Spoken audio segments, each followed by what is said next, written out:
We'll have a few more people joining us as we get started. This is CAWTAC meeting number 24. Hope you're all finding ways to stay cool and enjoy the weather. It sounds like Beth is where she's at, and hopefully others are as well.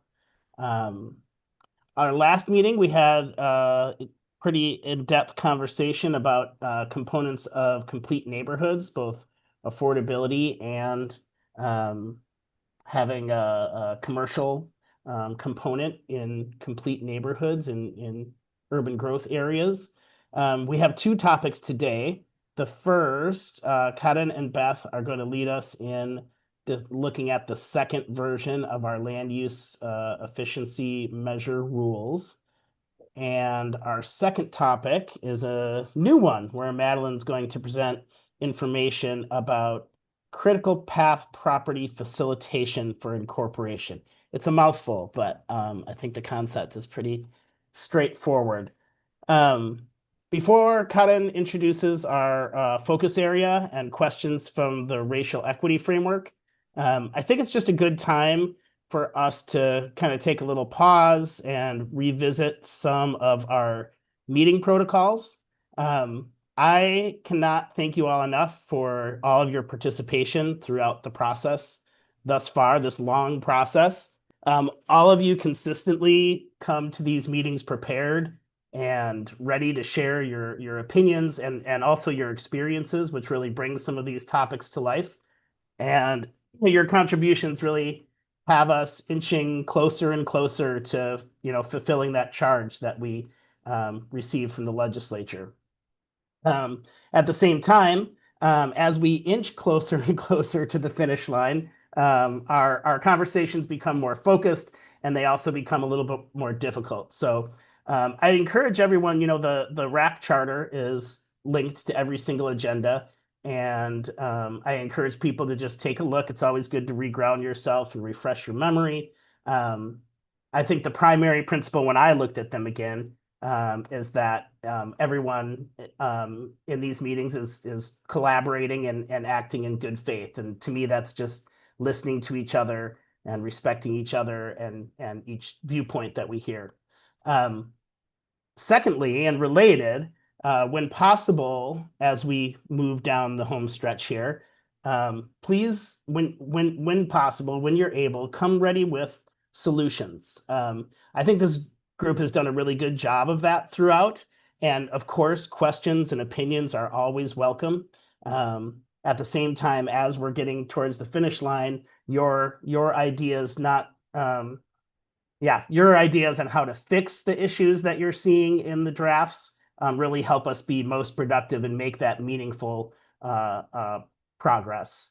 And also, everyone should feel free. I know some of you already are, but if you have some thoughts that you want to raise during our meeting or propose solutions, what have you, do that. And then if there's more details or if you want to follow up with specific details, Karen and the rest of the team is ready and encourages you following up by email, or when we have the Miro boards, use the Miro boards, whatever makes sense to you. But we've come a long ways, and now we're getting towards the end, and we want to be as thoughtful and as efficient as possible as we try to make these final changes and refinements. So thanks again, everyone.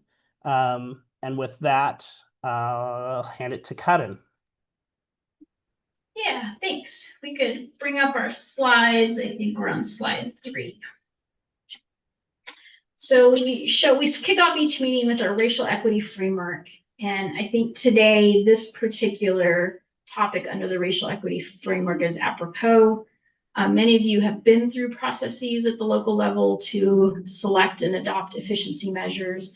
There's a lot of opportunity for public involvement. And as we think about the opportunities, we also think about who benefits and who's burdened and what type of engagement is happening to empower communities that are often underserved or underrepresented. So with that mind frame, we have a couple questions for you in that next slide. And I think we elaborated on these questions a bit more in the memo, but I'll highlight some of the topics here. when we think about the racial equity framework, it asks us to evaluate what are the racial and geographic demographics in our community, who's engaged in this selection of efficiency measures, how is a local government using their advisory committees, how are they setting up and designing a decision-making process, if that's through community groups and commission meetings or PACs. And then really thinking about what are some of these specific issues that are being raised by underrepresented or underserved and communities of color, communities that have often been disenfranchised in these decision-making processes. And then what types of outreach are best suited? Are there existing community meetings that we're going to? Are we creating new meetings or open houses? And are we inviting all to the decision-making table? And one of the reasons why this is so important is just thinking about the impacts of land use efficiency measures. So in our next slide, we included with your packet a memo from the RAC meeting we had earlier this month, and talking with the RAC about the balancing of both the benefits and sometimes unintended consequences of adopting efficiency measures.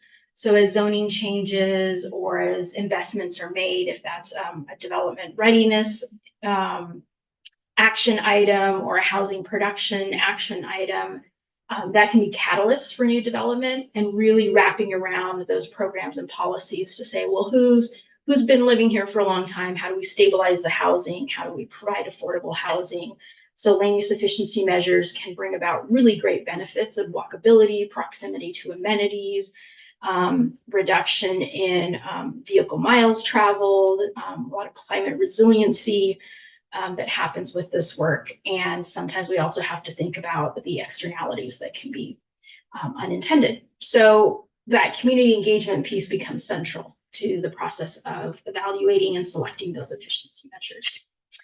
All right, so with that mind frame, if we want to move into our next slide, we're going to go over some of the draft rules that are in your memo. A lot of feedback. We got some of that feedback from this group here, some of it from the RAC, and then from other interested parties, and then internal discussions within.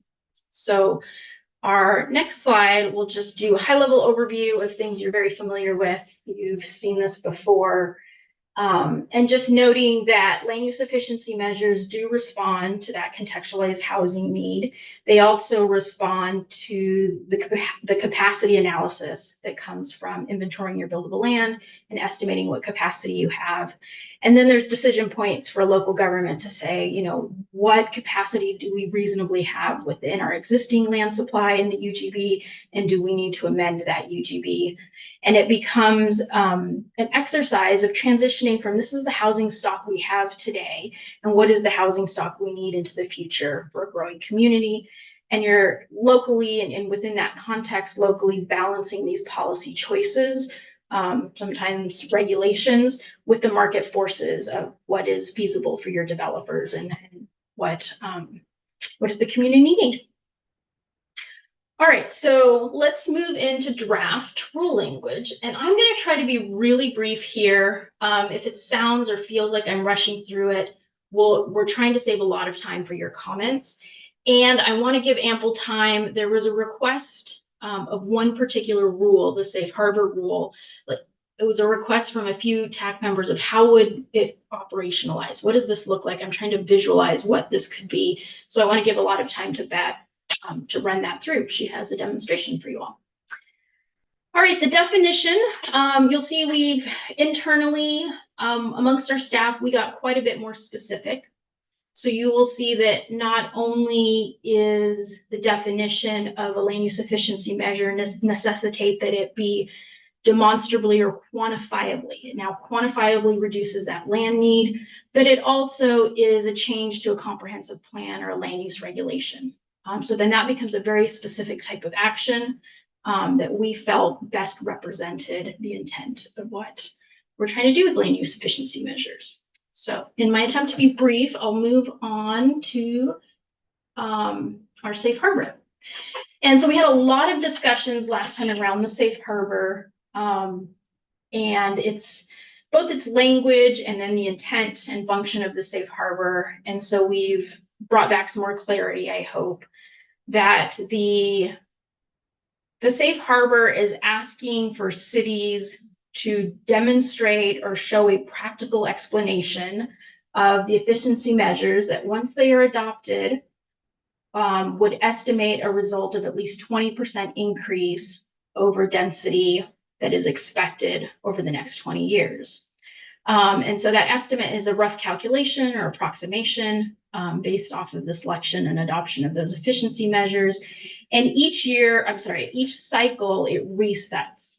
So the analysis should always start with what is your achieved average density for residential development that has occurred since the last acknowledged HCA. And then from there, you have your new achieved density, and you're selecting measures to be estimated to result in at least a 20% increase. So hopefully that provides a little bit more clarity than our version 1. And then, to be honest, this next slide are some pieces that were in the existing safe harbors. So this is currently language that's been revised, but it's language that exists under Section 40. And we are batting around amongst the project team that we may find another home for these. So the way it used to work was if you were going to use any of these efficiency measures, here's some criteria. You at least have to meet these requirements to qualify for the use of the efficiency measure. And we couldn't find these anywhere else in rule. And so they've been living here under this section of Division 24, and we might reassess where they live, but we'd like to maintain these requirements that have been in place for quite some time. All right, so that's enough for me. I'm going to hand it over to Beth, but don't worry, after Beth is done, I will come back and we'll touch on timing of when land use efficiency measures should be adopted. Mary Kyle, not to put a spotlight on you, but I heard at HOG there was quite a bit of discussion of like, when do land use efficiency measures get adopted? How do they get adopted? What's between the HCA and what's between the HPS? I'll come back to that after Beth, but Beth, I'd like to hand it over to you. And this is in response to those who are asking, well, how does that safe harbor function, or how could it function? Okay, so on the next slide, I'm using here an example from Medford, and I'm just starting from the beginning of how do you get to the existing density? Well, in Medford, we looked at building permits issued between August 2009, which was when their housing needs analysis was done prior to the one I was working on, to December 2020. And I think I was working on this probably in early 2021. And so that's the period from the last housing needs analysis to the current housing capacity analysis. We looked at all the different plan designations where housing was built, and then the housing types that we could easily differentiate in their building permits. We didn't get down and try to splinter out a lot more housing types. And I don't remember if that's because they just didn't have good data about different housing types in their building permit database. Let's assume in the future that some of that data will be better. So what we saw was that across all different areas, all different plan designations, the average was 8 dwelling units per net acre. And a net acre is essentially land in tax lots. It doesn't account for land in rights of way. And we follow that through, and you'll see that. As we were working with the buildable lands inventory, we would apply those different net densities, like for urban residential, the 6.1 dwelling units an acre, we would apply that to the buildable land in that plan designation. And remember, this was all before House Bill 2001 passed. And so there's no consideration of the 3% for missing middle housing. So that was all this is pre that. So on the next slide. And so then I'm explaining here how we go from what we call net acres to gross acres. And net acres is defined in the OARs as an acre. So 43,560 acres, square feet per acre. Sorry about that. So a net acre is the full acre. A gross acre is the acres just in tax lots. So what ECHO does, and I suspect this is done a little differently by different cities and consultants, is we look at areas that are already developed and we get a good average across the city for the rights of way in those plan designations. And so for residential, it typically is between 15% and around 25%. Sometimes it's a little bit lower, sometimes it's a little bit higher. So a higher percent of land for rights of way is essentially, if you think about it, wider streets and sidewalks. So for instance, commercial areas, even though in Medford it's pretty small, but in a lot of commercial areas, that's where you'll see wider rights of way. And so I'm pointing this out and I'm emphasizing this so much because this is really changing the assumed density in the future by a lot, because we have to account for roads. And so that overall takes our gross density. I haven't listed it here, but it takes it down to, I think, like 6.7 dwelling units a gross acre. But I'm constantly trying to convert back to net acres so I can easily compare it back to what was in my achieved density. So on the next slide, please. So 8 dwelling units per net acre. And if we're using the potential safe harbor, and we don't know exactly what that potential safe harbor would be, but here I've shown you different potential safe harbors from 15% up to 25%. That would be a 15% increase in density, would mean that the city would have to be looking at 9.2 dwelling units per net acre of capacity on their buildable lands inventory. And up to 25%, 10 dwelling units per net acre. Now, when we look at the city's existing buildable lands inventory, they've got a little bit more capacity in higher density zones than they saw developed in the prior housing needs analysis. Remember that Medford, and you may or may not know this, but Medford did a UGB expansion between the two housing needs analysis. So their buildable lands inventory was pretty different from the 2009-ish one to the 2021-ish one. And so some of that increase would come from simply the fact that their land base can accommodate a little bit more density than you could before. And I'm going to pick on Bend here. And Damien, I apologize for not telling you earlier that I was going to pick on them.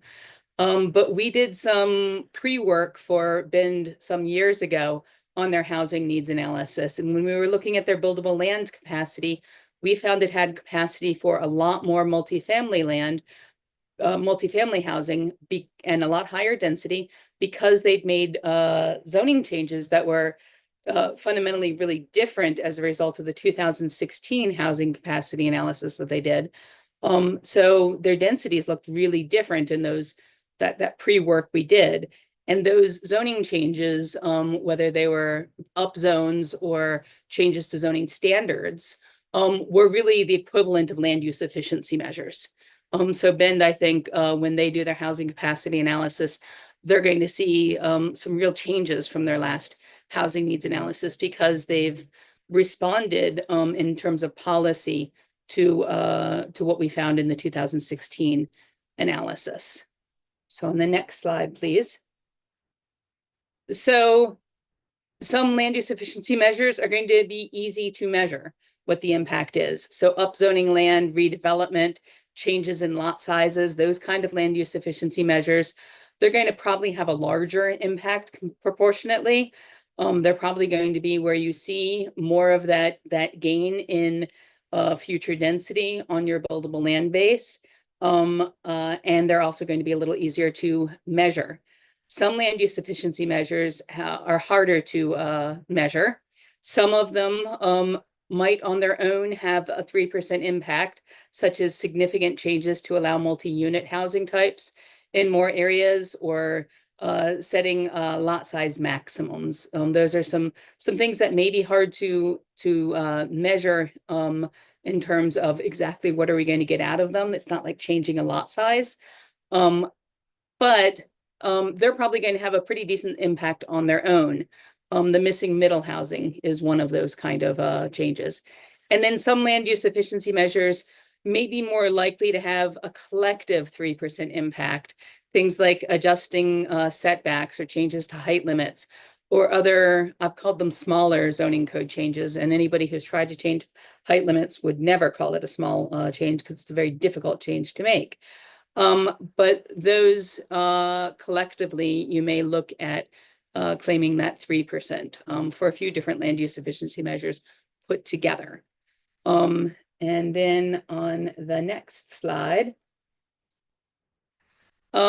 So when you're thinking about this, one of the questions that I had, and that I think a few of you had, is the safe harbor setting us up for a linear, constant increase in density that you always have to assume, say, 20% higher than the last HCA to use that land use efficiency measure? And I think in discussions with Karen and DLCD staff, the land use, the safe harbor would be used on the achieved density in your current HCA. So a city that adopts an HCA in 2027 with 8 dwelling units an acre, it uses the safe harbor and it's up to whatever, if that's 20%, it gets it up to, 9.6 dwelling units an acre based on those land use efficiency measures and the characteristics of the buildable land. In 2035, the city is going to do, redo its analysis on density that was achieved since 2027, and the safe harbor would apply to that new density. So let's say the city was a little bit successful at increasing the density in development that happened over the last 8 years, and its new density is 8.3 dwelling units an acre. Well, the safe harbor calculation would start from that density. Maybe the city was very successful at increasing density, and now its new achieved density is 10.2 dwelling units an acre. The safe harbor would start from that density. So that is, I think, what I have to say here. All right, so we just got 2 more minutes, 1 slide, and then we'll turn it over. What we're going to do is our straw poll, and then open it up to discussion. So efficiency measures are a subset of housing production strategy actions. So there's actions you can take in a housing production strategy, like passing a housing bond, which is really great for production, but not a land use efficiency measure. And so if you are taking changes to your comp plan or your land use regulations that quantifiably increase the capacity within the existing land supply or your existing UGB, then when can you do that? When are we seeing this happening? And current statutes and rules do not specify when it must happen, but instead there's case law, I believe, from the city of McMinnville that have sort of established this need for concurrency, probably about 10 years ago or more. And so that put together sort of the legal premise of, if you've identified a deficiency, then it must be addressed, and it has to be addressed concurrently with the adoption of your HCA. And here what we propose is that rules can override case law. So if we clarify in rule when land use efficiencies can be adopted in those choices, then that case law takes the place of that case law. And I say this with the caveat that we have sent this up to our legal counsel. They're reviewing it, and we have not received their legal advice yet. So I know you all are seeing a second version, and our legal counsel has seen both version 1 and 2, and so we are awaiting our legal advice. So just take whatever I say with a grain of salt, that we're assuming we have some legal authority here to do this, but we will confirm that. So for cities above 10,000, you guys heard this previously, and then we realized there are those cities in Tillamook County that we need to treat as larger cities. There's some unincorporated communities that might need to be treated, and we're in conversations with Ted of, how do we treat a metropolitan local government, a metropolitan district local government. So you might see some additional rules that apply only to Metro, which will be different for Metro. But the cities within Metro, as they're doing their housing capacity analysis and having to respond to their contextualized housing need and respond to a housing capacity or a deficit of housing capacity, they can adopt these measures concurrently with their HCA, the way we've been doing it for quite some time since the case law out of the city of McMinnville. Or they could do it with their housing production strategy. So remember, land use efficiency measures are a subset of your production strategy actions. So they can wait and put those all together and bring those to council. Or what if you just can't get there? Kevin, not to pick on your former employer, but let's say you're a city like Corvallis and it takes you a long time to figure out, well, what can we get adopted? Well, then we're going to give you extra time. How about that midpoint that's described in that HPS program cycle, and that's in statute, when your midpoint is, and if you could adopt those efficiency measures by that point, there's a midpoint check-in and review, and the department can also check in on those efficiency measures. And for cities below 10,000, we do not have the OHNA housing production strategy program or framework set up. So the status quo remains, which is in place today for all cities, that cities below 10,000 will adopt those efficiency measures concurrently with their housing capacity analysis. So the HCA is not acknowledged by DLCD without those efficiency measures. And just of note that in the context of a UGB expansion, those efficiency measures can look back and say, hey, at any point in time after my HCA was acknowledged, I could have adopted efficiency measures, more efficiency measures. So the community wanted these other policies, and so we adopted some afterwards, and we could look back and count those for the next cycle. And then just reiterating that both in the land use goals and the statutes and the rules are consistent that efficiency measures must be adopted prior to a UGB expansion. So that maintains that requirement that's in the land uses, the statewide land use goals, as well as the statutes. And I think that is all we have for you today. So hopefully you're seeing some of your previous comments reflected in this, and we're not going to do clarifying questions today, but instead we're going to do a straw poll. And then if you have any questions after your straw poll, you're welcome to raise your hand and ask those questions. If you have any comments, any suggestions, we'll do that as well. All right, Ingrid.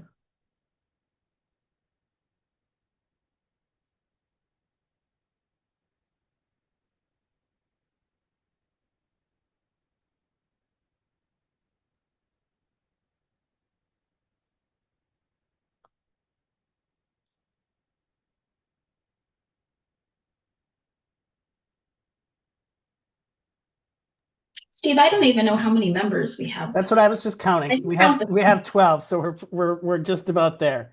And it looks like we're pretty much there we go, 12.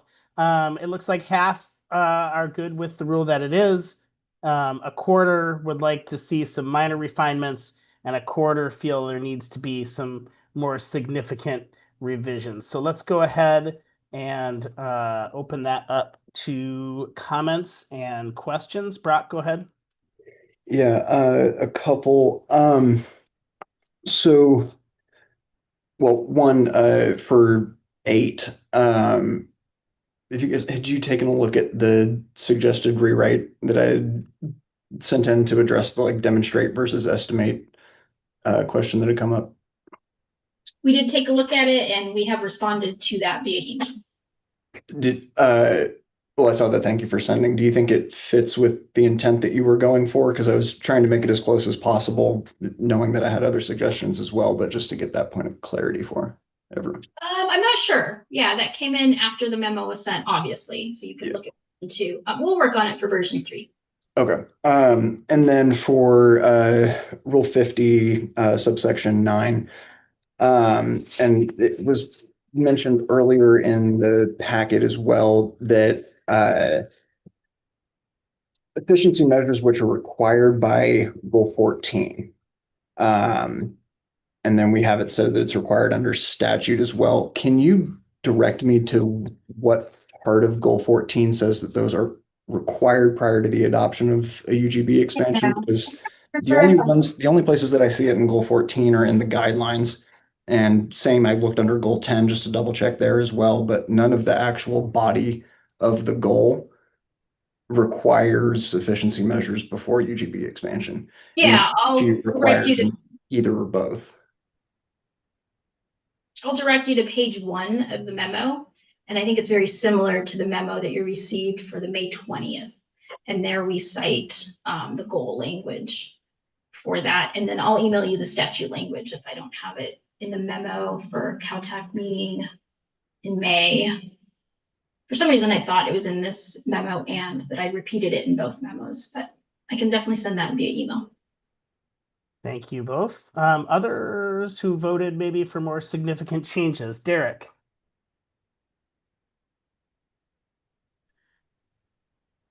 Yeah, may not significant, but maybe some targeted changes, and one of them really kind of has a question, just in terms of targeted, and this just gets at your definition of land use efficiency measure.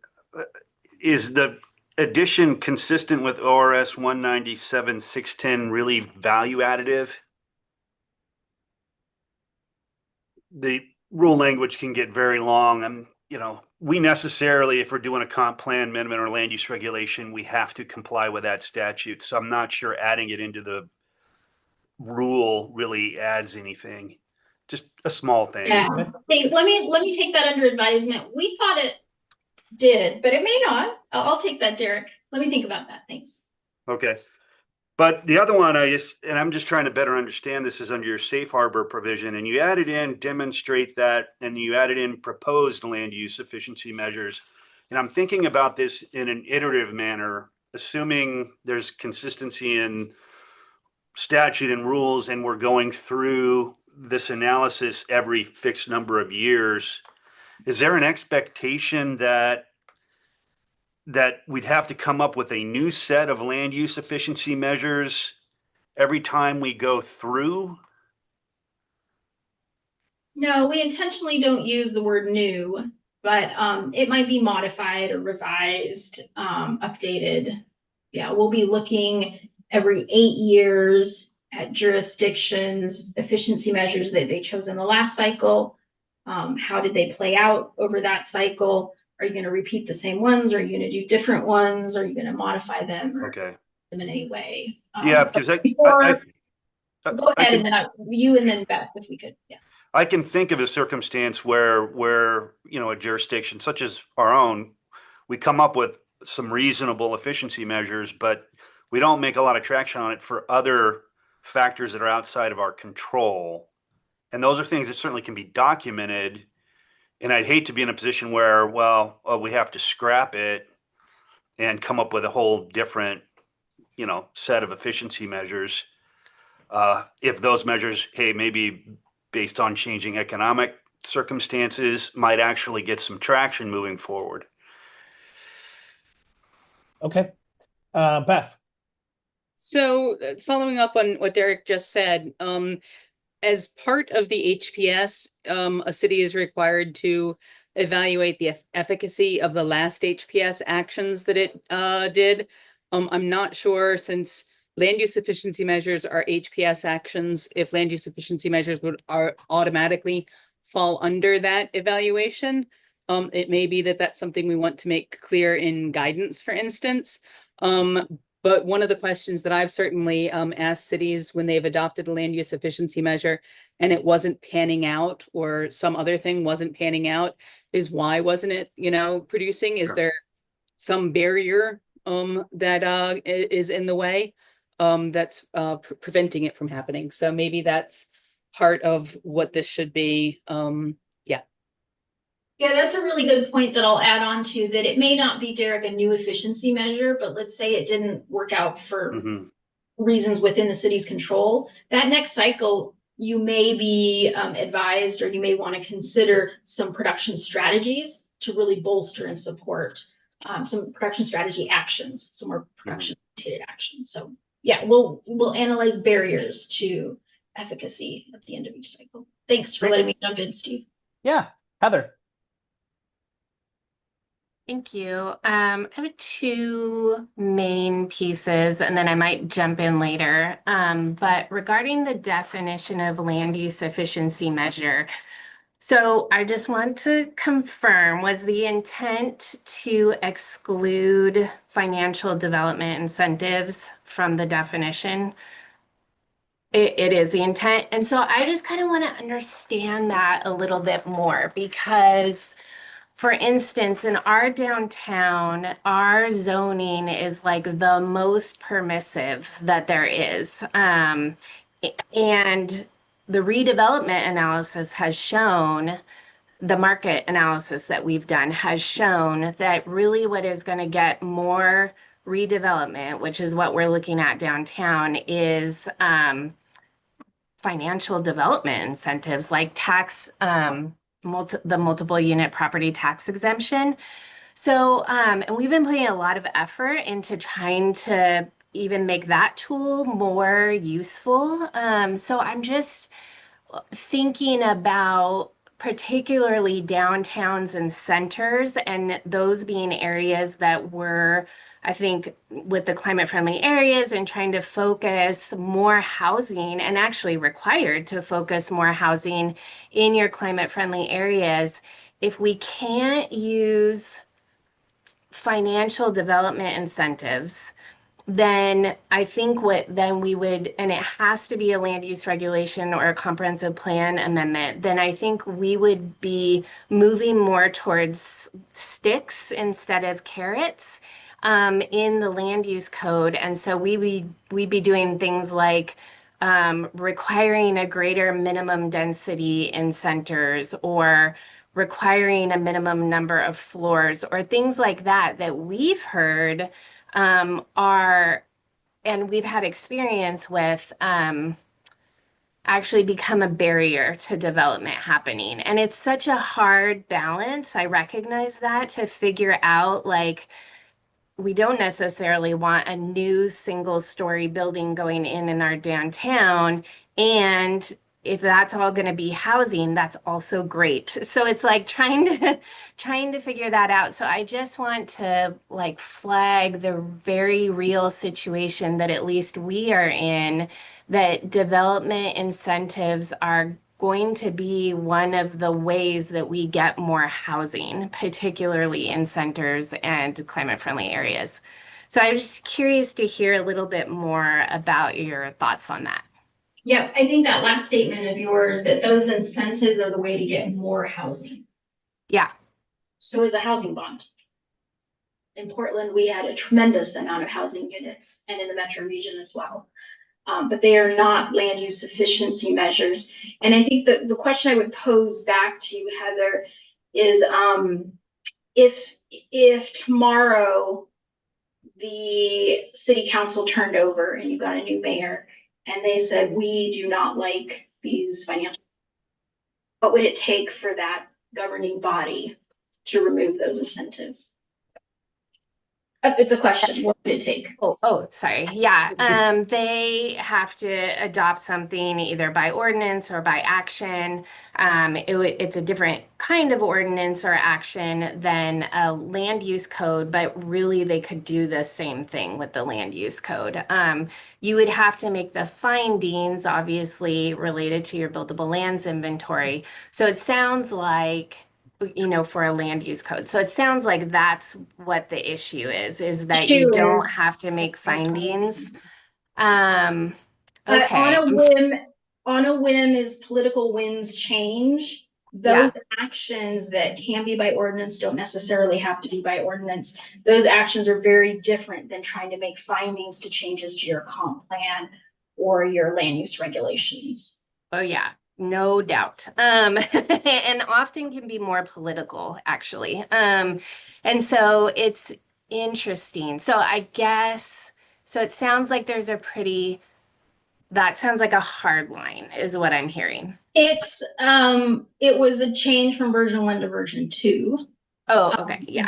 How many versions do we expect? At least 3.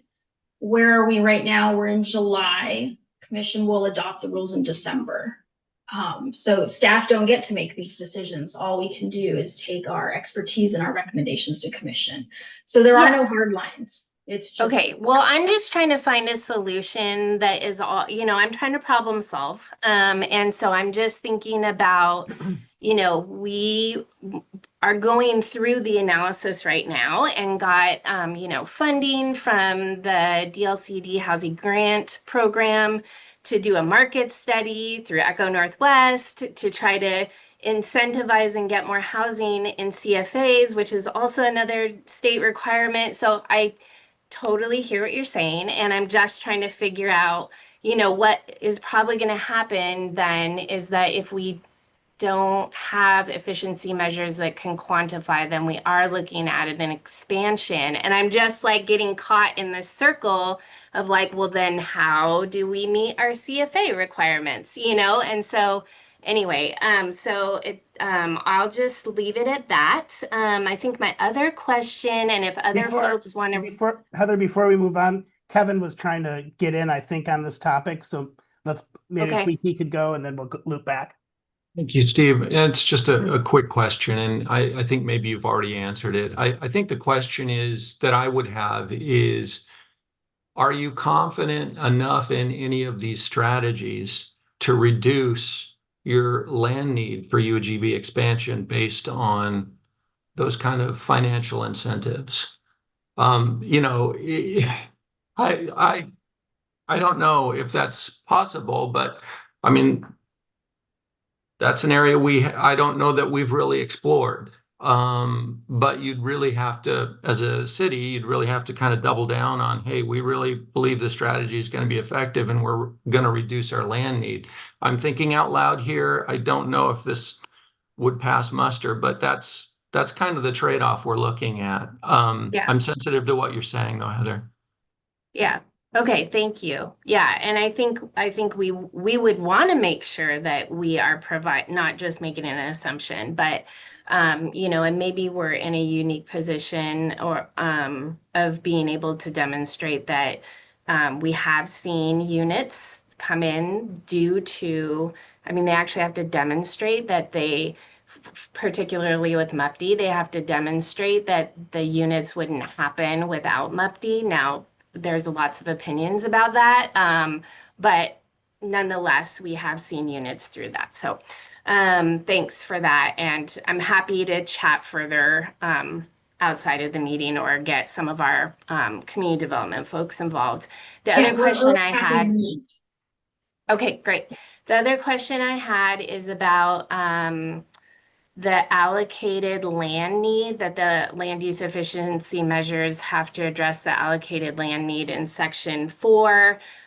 So when we're talking about the allocated housing, not land need, allocated housing need, presumably this means not just number of units, but number of units by income. And I'm just wondering, and maybe this is a question for you, Beth, I'm not sure, but so presumably the land use efficiency measures would have to quantifiably demonstrate that they're meeting a number of units. And if you have a need within specific income brackets, that you're showing that efficiency measure would get a certain number of units that would be affordable to that income bracket.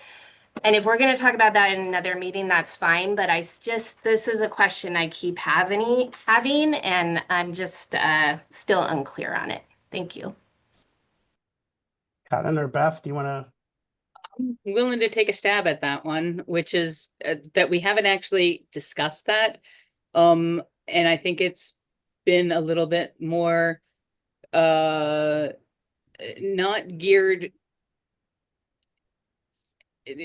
more towards capacity, units, like buildable land capacity, and not geared towards affordability, because there's some real places where there's intersections with other housing production strategies, and defining that different space is really hard to do. And so I would imagine that you'd have land use efficiency measures that would get at capacity issues, and that you'd have housing production strategies or other housing production strategies, I should say, because land use efficiency measures are HPS strategies that would get at the affordability parts of it. Yeah, I'll just add to that, Heather. It's your determination of your housing type mix with your production strategy actions that'll get to that affordability. But Okay.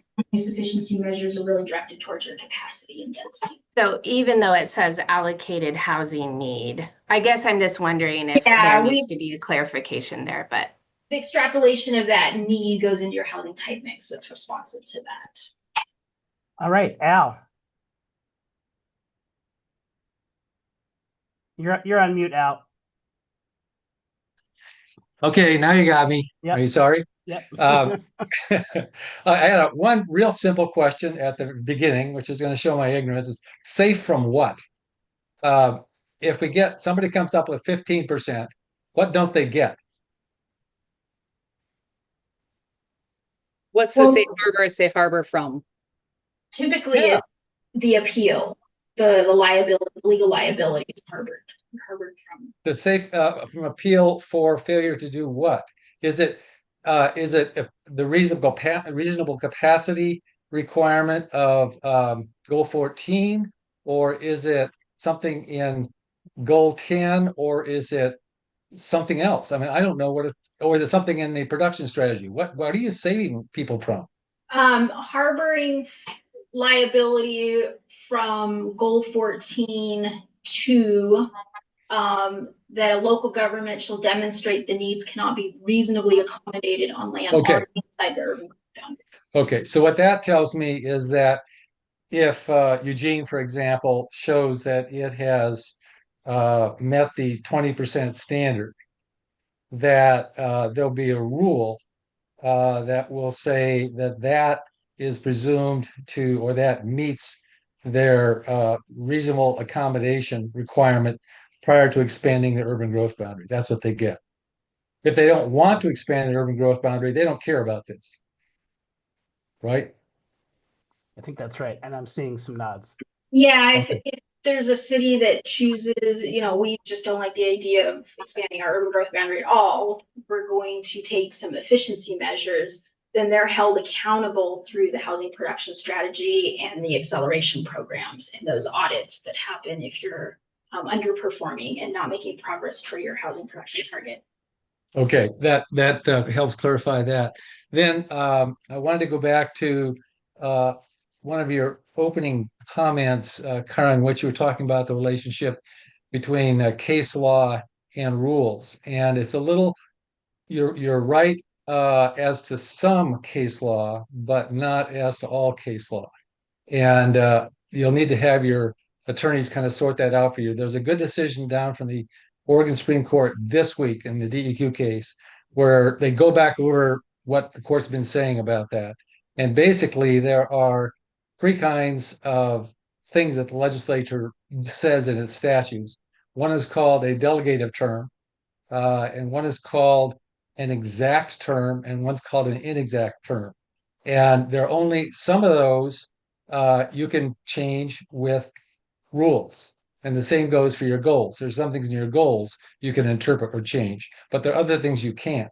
And you need to have help sorting that out because it's pretty clear to me that there are things in goal 10, goal 14, and the needed housing statute that probably meet each of those categories. So it doesn't make your life any easier, but it's better to get it straightened out now than later. Thank you, Al. Damien. Thanks, Steve. I had a clarifying question on the new 9 under 0050 on the bottom of page 6. And it's regarding the language about a land use efficiency measure that is not necessary to support a UGB amendment decision may be adopted by a local government at any time. So my question is, if a local government decided to say expand its supply of land for certain types of multi-unit housing that they knew would then not only provide more land for their housing allocation, but also use land more efficiently, would we need to state that up front in our notice to DLCD that we're adopting an efficiency measure here? It's not tied to a UGB decision, but we're trying to do both of the things I just described, provide more capacity for our some of our housing allocation. Kevin, I might have you help me out with this one. If you've adopted an HCA and it has been acknowledged, and then you go on to take your efficiency measures and you've adopted those, and they're acknowledged, and you're doing your UGB expansion. So you've adopted your efficiency measures and you're doing a UGB expansion.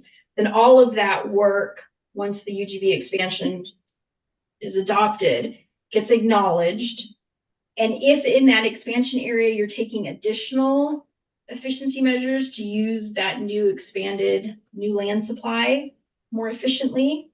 Am I following the question here? You're taking efficiency measures within the new land supply. We're proposing to adopt an efficiency measure within our current acknowledged UGB. Okay.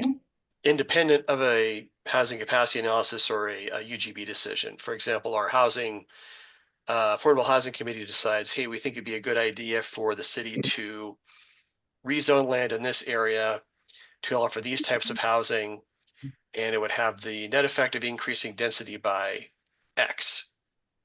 So in if your we took, next, I think that next cycle, that next HCA, you could go back and say, hey, look at those efficiency measures we took after you acknowledged our HCA counted in this current cycle that we're currently working on a new HCA. Okay. Kevin, does that sound? That's exactly, that's how I picture it too. You know, you'd file a PAPA and take note of that for, hey, if we do need to expand our UGB, we want to give ourselves credit for this. You know, ideally you would say, hey, we made this land use decision. Here's the file number, and you know, it's all there. Okay. So, yeah. All right. Thank you. Great. I want to move through these comments before we move on to our next. I'm going to go to Mary Kyle and Martha, then loop back to you, Brock and Derek. I just want to say, I think I'm really intrigued by the comment Heather made about the MUPD and not being, I just want to say, you know, +1 on looking into that more. I haven't thought about that, but if that can be justified, which it seems that the use of the MUPD can be, as resulting in denser housing than would otherwise have been built, that to me is different than a bond measure that's enabling housing that's already in a zoned, you know, level. It might, I mean, maybe there's places where that can also be claimed to result in denser housing than otherwise would have been built, but the MUPD and that other acronym that's similar to it that has the same impact, I can't remember, those seem to be uniquely able to be used as justifications for that they could be justified in this category as actually resulting in increased density and more efficient use of housing. And in particular, I want to make sure we're not doing things that are cross purposes with the CFAs and the CFACs. So I'm just saying, yeah, I support looking at that more. On what's a safe harbor from, it's not just whether you're going to be appealed, it's a safe harbor for a city to not have to do a whole bunch of work, right? If they do this one thing and adopt it. So I think that's also another safe harbor, whether it's from Goal 14 or anything else. A safe harbor enables, should result in saving staff capacity at a city. And then just keeping in mind that land use efficiency measures are subsets of HPSs. They're not a different animal. So sometimes we're talking about them as though they're different animals. So I'm glad the answer that Damien got is right. If you do it as part of your HPS, there are things you may have to do regardless of whether you're looking at a UGB expansion or not, because they are part of your HPS strategies. So, and then great, get credit for it if somewhere down the line that makes sense to get credit for it in another context. But thanks. Thank you, Martha. Thanks. I agree with Mary Kyle and with Damien and with Heather. I'll just start with that and try to keep my comments really brief. I am admittedly a little confused about the timing still in number 9, because it says you must, and I understand that you must adopt land use efficiency measures prior to or concurrent with the UGB expansion, But then the sub A, little a, big A, it implies that you can actually adopt them within the first half of your housing production cycle, which in all likelihood is after your UGB expansion. And then I'm curious about that relationship. And I'm also, if it's not necessary to support a UGB amendment decision, I feel like that should be a completely separate item because I think that you can adopt code changes anytime you want as a local jurisdiction. And whether or not it's a land use efficiency measure, you may call it that or you may not. And I don't want this tied up into all of the timing in like sub A, little a, big A, because it becomes a little bit confusing. And I hope that what it actually does mean is that we're not stopping any local jurisdiction from adopting, increased densities in certain zones or whatever they want to do when they want to do it. But I also hope that this is somehow actually is saying that you have to adopt your land use efficiency measures prior to or concurrent with the UGB expansion and not giving away the first half of the housing production cycle also. Like I'm confused. And maybe it's just me. I think it's a yes to the two things you said, but correct me if I'm wrong, Karin, that the intent is for communities, the larger communities, to be able to adopt at different points along the timeline. And what was the second part? Prior to the UGB expansion, and Yeah. I think the cycle every 8 years, so within 4 years, that UGB expansion would happen somewhere, maybe in a year or 2 years, or maybe 3 years in that cycle. But the adoption of those land use efficiency measures would just happen prior. So if it took 3 years to get a UGB amendment, those land use efficiency measures would be prior to that UGB amendment. But sub A, C implies that it could be after, is what I'm saying. So just take a look at the language and make sure the timing all works. Okay. Would be my suggestion. Thank you, Martha. All right, Brock. Want to agree with Martha there. I want to build on Heather's comment here real quick.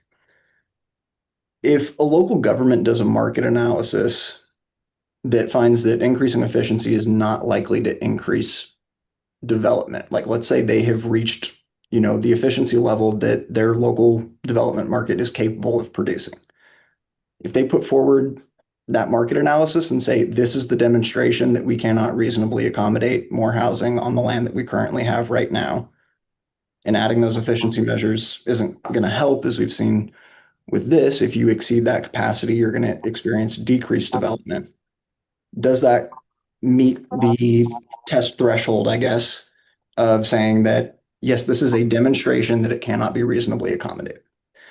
And the reason that I ask this is because there are a lot of ways to demonstrate what your land capacity is, right? And saying, okay, we upzoned, whether or not that's going to actually achieve new development if we're in a situation like Heather was talking about with their CFAs, right? That you just have to demonstrate that the needs can't be reasonably met. It doesn't say that you have to take action to increase that capacity. And in fact, statute tells you that you don't have to either. It says you either can do efficiency measures, or you can expand, or you can do both.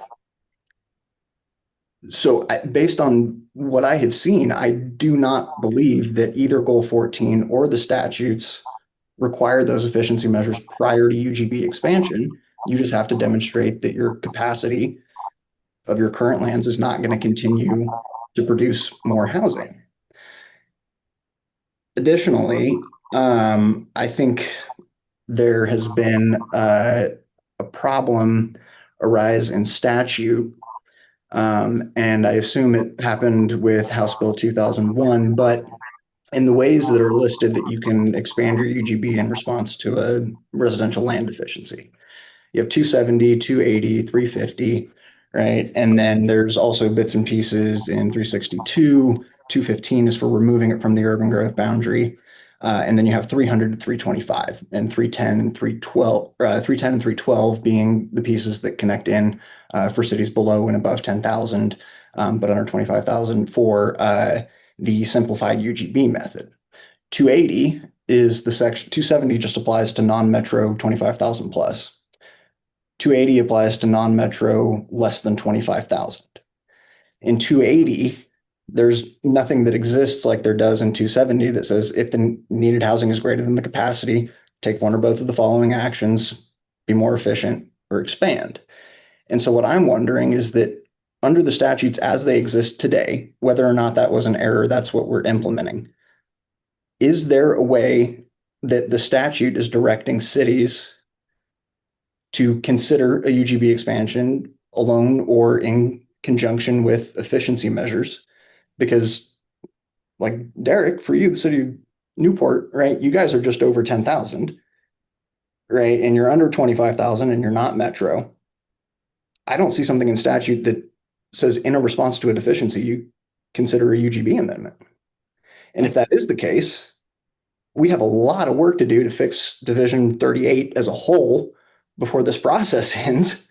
Otherwise, there's not going to be anything those cities can do even if they have taken the efficiency measures and still realize that they don't have capacity on their existing buildable lands within the UGB. Thanks, Brock. I'm going to go to Kevin or Cotton if you have a response or take it under advisement. I want to make sure we get to our next agenda item as well. Yeah, I'm going to defer to maybe Kevin and Beth. And Beth? 270 and 280 quite a bit. And I too, as a new employee, brought up that exact statutory confusion that I had between those two sections. Yeah, and I promise you, this is not off the cuff. I spent like an hour and a half this morning thinking that I had just missed something, but I just wanted to, yeah. I've spent many hours over my nearly 2 years as a new employee at DLCD, and these two kind of helped me navigate that. Kevin and then Beth, and then we'll go to Derek and move on. Yeah, I'm going to defer to Beth on this. I was distracted thinking about the last question, so go ahead, Beth. I don't actually have a good answer to a lot of your question there, Brock, because I'd have to sit there and look at the two. But this is not, this effort is not trying to fix Division 38. That's the simplified UGB expansion method. I think you might have misspoke, Brock. You said Division 38, but you might have meant another division.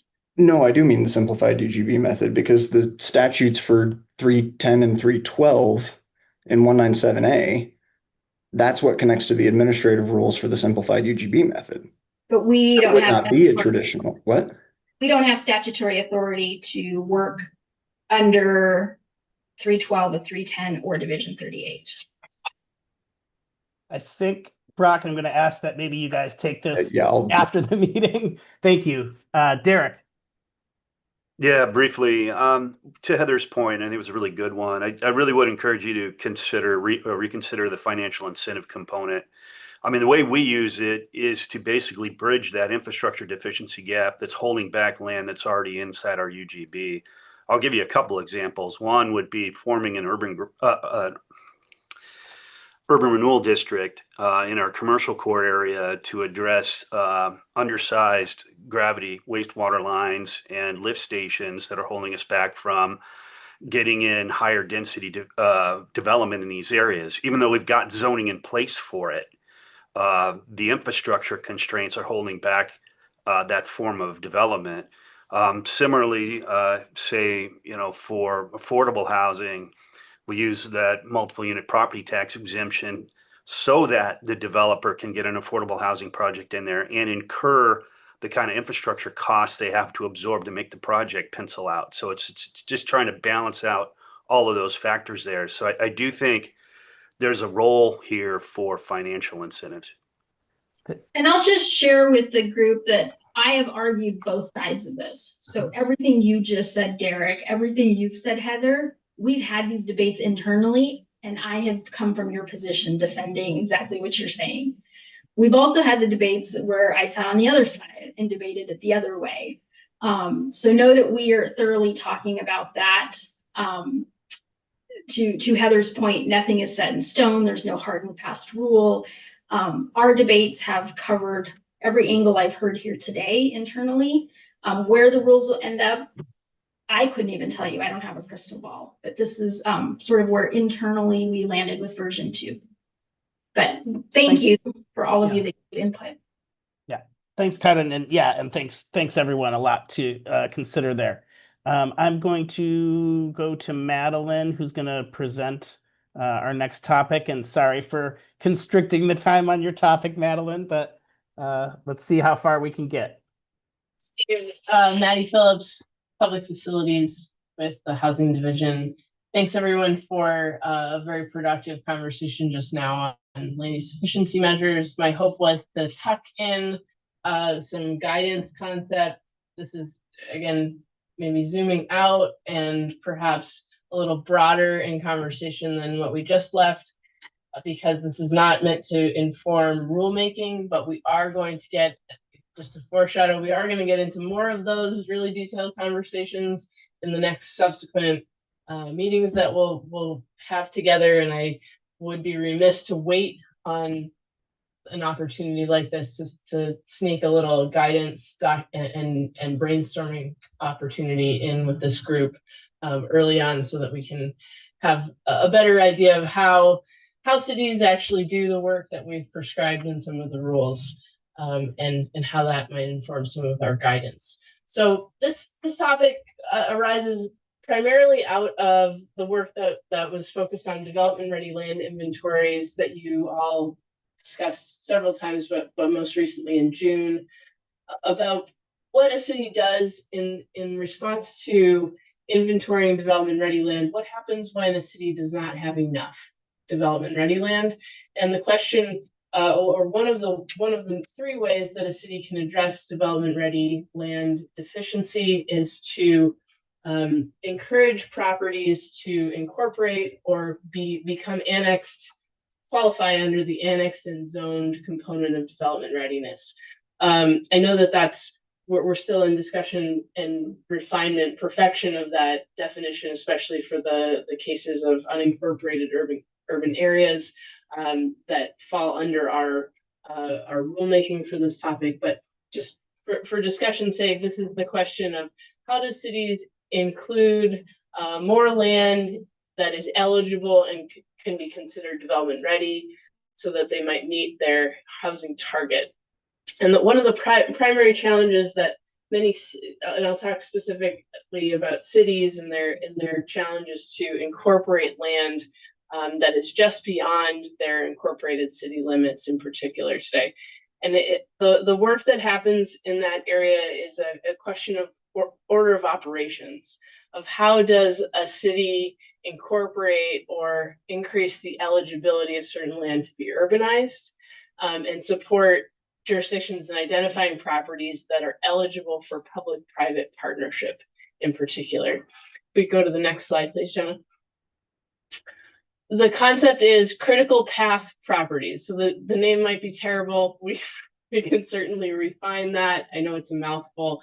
Other terminology that might be used or could be used is something like keystone properties that basically enable or open the opportunity for other properties to be eligible for urbanization. So think about those properties that are immediately adjacent to city limits. So you'll see in the very rudimentary graphic that I put together, we can hold comments on my graphic design capacity and skills, but just know that the purple dotted line that you see there is a potential city limits. You'll see properties zoned or comprehensively designated beyond city limits that are within the red dotted line, which is the UGB.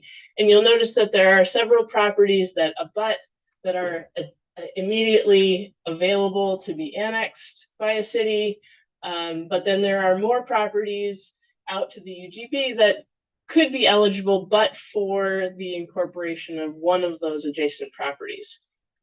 Right now in my non-scientific method of communicating with practitioners, there has been a lot of discussion about how do we help or facilitate or participate in annexation agreements so that we can encourage owners of property that might be on the fence, that might not know exactly when or how or what they want to develop, but maybe there's interest just beyond that property to do housing work. And now we're talking now in a very specific timeline of 6 years in the metro area, 8 years in areas outside of metro, So let's just say outside of Metro in that 8-year timeline, there's a lot of expression of interest from properties that are not adjacent to the city limits, the incorporated city limits line. And we've got properties that intervene that are on the fence. And the question is, how does a city determine eligibility or likelihood to participate in those annexation agreements, especially in the cases where a city may want to encourage participation in say, an investment, something that would typically be an exaction of the annexation process.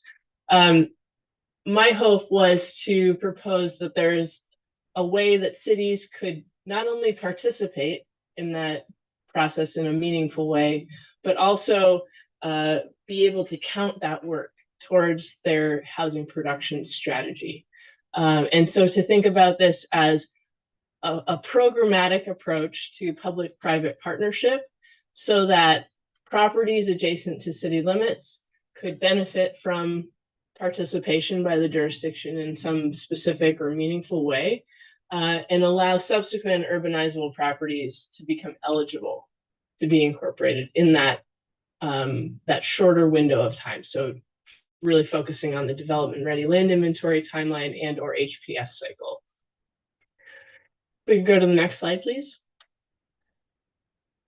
Some opportunities, or just thinking about this topic, there are a lot of cities that do this work already. Just to speak to some of the topics raised earlier, there's a lot of case law around annexation and the roles and responsibilities of different parties in annexation.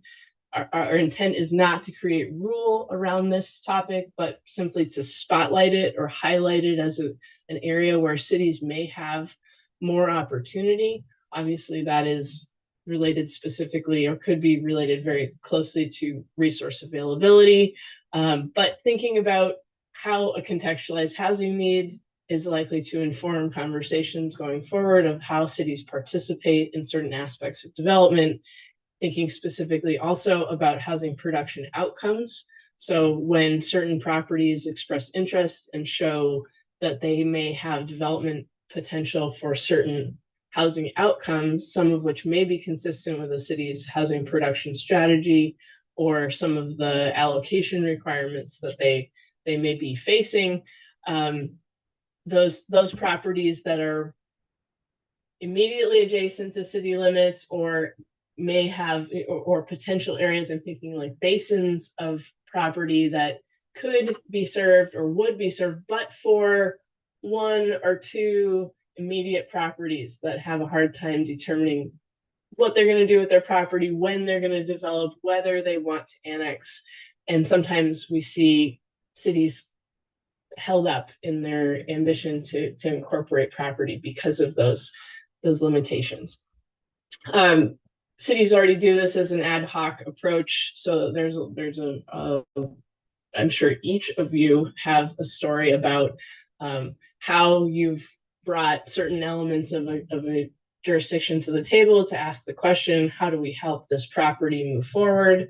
I think that conversation is going to become more robust, or that we're going to have more of those conversations as cities reconcile with how they're going to meet development readiness requirements, and thinking about elevating housing needs within that conversation of why participate in these properties, and avoid the conversation about fairness and concerns about picking winners in that discussion about public-private partnership. And I think generally you'll see that it may pair well with HPS actions and some of the capital improvement program work that cities will begin having a more robust discussion about in their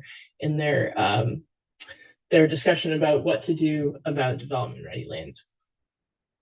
I offer this just as a thought or a concept. I know it may or may not resonate with all of you, but I wonder if there are any immediate feelings or thoughts on the concept, and open the floor to those comments, please. Sarah. Yeah, I think this concept is really intriguing. And we have definitely been approached by property owners who are, on kind of the far side of these keystone properties. And a lot of times the issues are they're ready to develop, property adjacent isn't, and how do you get utilities to and through to the property that wants to develop. So, it just got the wheels turning, okay, how could we do an annexation agreement? And they agreed to, dedicate an easement to provide access. Maybe as a financial incentive, the city can not even necessarily provide the infrastructure to the site, but maybe it's more of a property tax, kind of ramp up, or they waive that for a certain number of years as an incentive to agreeing to annex to the city. So I think there's a lot of opportunity with this idea. Thanks. Maybe some of our jurisdictional folks have some initial thoughts on the potential here. Oh, Al, go ahead, and then Damien.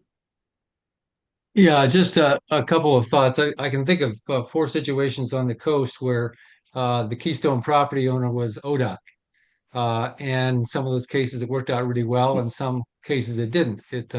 ODOT has these nice long strips of land that are often what it takes to make an annexation work under one set of rules or another. And so I don't know what the intergovernmental coordination solution might be there, but it strikes me that it's pretty much depends on the personality of the particular ODOT representative on the coast and where they're scattered up and down the coast, rather than any kind of coherent policy. So that's an important place to look, I think. And the other is that often it's a jurisdictional problem. You'll have a sanitary district that's between the property and the city, or you'll have some other district doesn't want to lose its property. Over in Springfield right now, there's a conflict between the public utility district and the water district over who gets to serve a piece of property that is planned and zoned for development. And they're just a loggerheads. And the third thing that comes up, and I've had this happen several places, is the lack of intergovernmental agreements between willing cities and counties. They'll have land inside the urban growth boundary, outside the city, and they really have never sorted out how they're going to manage it. So those are some other critical path issues. Thanks, Al. Thanks, Al. If I could just highlight in your comment, I think you're specifically referring to urban growth management agreements. Yes. Is correct? Great. And I think there are lots of reasons why urban growth management agreements both are critically important and have long been forgotten in some cases. So that's an area that I'm hoping this concept will ignite a little bit more interest and new attention to. Thank you. Damien. Thanks, Steve. Maddie, thanks for the presentation today. I think this is a concept definitely worth providing some guidance on. I think especially for a local government where they may be doing a UGB amendment for the first time in their history, and now they're dealing with a whole new set of issues like dealing with annexations, subsequent master planning or land use decision making, and then trying to figure out what actions they could take to facilitate development in this new area. One comment I'd like to make is, without sounding redundant, looking at this draft guidance concept and factoring in how a local government might coordinate with a private utility to provide infrastructure to an area. It may not be part of their housing production strategy, but it may be something that they would need to do in order to help that first, critical path property and then get into the next one and the next one. Yeah, and to that end, Damien, I appreciate you identifying the partnership opportunities. I think this is, again, maybe perhaps part of the greater conversation about urban growth management agreements and the jurisdictional participation of those, but also to think about or ask the question to you all, why not include that kind of partnership development as HPS strategy material? I think there's a good reasoning or good basis that partnership with private utility districts that are critical to the opportunity to build housing or produce housing in particular areas of a community. I know Bend has a few areas that are served by a private utility district. Without their participation and support, we can plan all day, but the water line's not going to happen.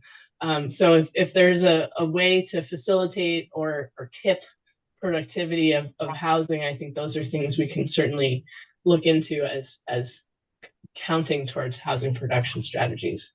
Thank you. Thank you. Heather. Yeah, nothing substantive. I was just gonna say that I checked with our city engineer and who also participated on the subcommittee group with Maddie, and they were supportive. They appreciate the idea that we can use a concept like this as one of our HPS actions. It's, I'm sure there will be I'm guessing there will be a little bit more refinement and things, but they were like, yeah, basically as a concept, that's great that we could count something like this as an HPS action for development readiness. So thanks. Wonderful, Heather. And I will say that some of the thought process around this was spurred by your comment in a previous meeting, which talked about creative ways that you work through trying to facilitate annexation of property into city limits to encourage or to show the true development potential in the production strategy window. And the practice that a number of communities use is the annexation of rights of way as a means of making eligible contiguity to the city limits. Knowing that there are properties that could be eligible but for a connection. Maybe there are, some of them might be already served due to other extenuating circumstances, extension of utilities that happened a long time ago.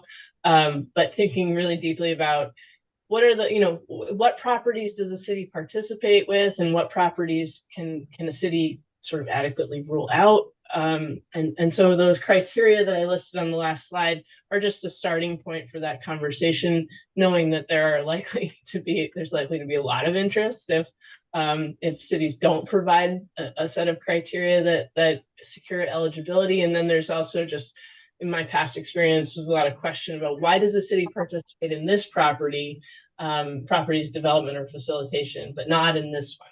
And I think some kind of programmatic approach to that public-private partnership opportunity outside of the needs, as I stated in the memo briefly, which is that sometimes cities require an abundance of public goods or confluence of policy objectives in order to justify participation in a property's development. And I think there might be a way to support a city in refining what those public goods include, and maybe even limit it to a really specific set of factors. Great. Well, thanks everyone. Thanks, Maddie, for introducing that topic. It sounds like we're getting some good initial support for the potential of this. Got some guidance here. Thanks everyone for your comments on the efficiency measures. Obviously we heard a lot about financial tools, and I'm sure that will continue to be discussed in the coming weeks and months. Our next meeting is Thursday, August 7th. We're going to be talking about urban growth boundary expansions, public facilities coordination, study area analysis, location factor analysis. So, a few weeks out from that. And then the next RAC meeting isn't until August 27th, where they will be talking about urban growth boundary amendments and urban reserve areas, and reviewing the review of rulemaking impact statements.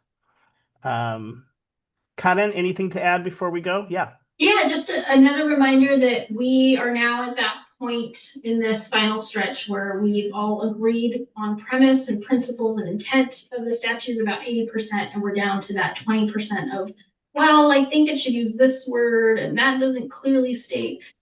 So please email us if you're like, I'm trying to make this point that I think it should be worded this way, or the way it's worded means this to me, and the way it's worded might mean something different to staff. And how you want to see it worded, because we read it all. Doesn't mean we will take everything from everybody and you'll see it in the rule language. Probably it's highly unlikely, but we do read it all. All right. Thanks again, everyone. Please enjoy the rest of your day and your afternoon, and we'll see you in a few weeks.